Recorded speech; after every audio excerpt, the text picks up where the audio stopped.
ही शेळी वेण्यासाठी 7 दिवस बाकी आहेत, पण ही शेळी जवळपास 1 वर्ष पुन्हा पुन्हा रिपीट होत होती.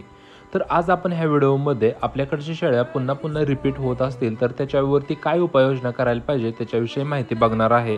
तर शेळ्या पुन्हा पुन्हा रिपीट का होतात ह्याच्याविषयी पहिल्यांदा आपण माहिती बघू. गर्भाशयामध्ये इन्फेक्शन होणं, त्याच्यानंतर विटॅमिन्स मिनरलची कमतरता असणं आणि फॅटयुक्त घटक जास्त आपण दिल्यामुळं गर्भाशयावरती चरबी तयार झाल्यामुळं शेळ्या पुन्हा पुन्हा रिपीट होतात. तर मी ह्याच्यावरती काय उपाययोजना केल्या, तर पहिल्यांदा मी त्या शेळीचं गर्भाशय साफ करून घेतलं. ज्यावेळेस शेळी माझावरती येते त्यावेळेस गर्भाशयाचं पिशवीचं तोंड ओपन असतं, तर मेट्रिसेप आयु म्हणून हे जे औषध आहे गर्भाशयाच्या पिशवीमध्ये सोडलं.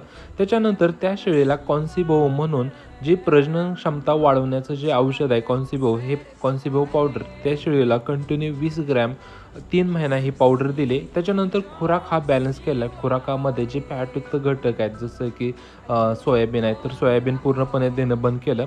ते मेट्रिसेप आयु हे औषध दिल्यानंतर 2 मास सोडून दिलं आणि तिसऱ्या मासावरती शेळी क्रॉस केली.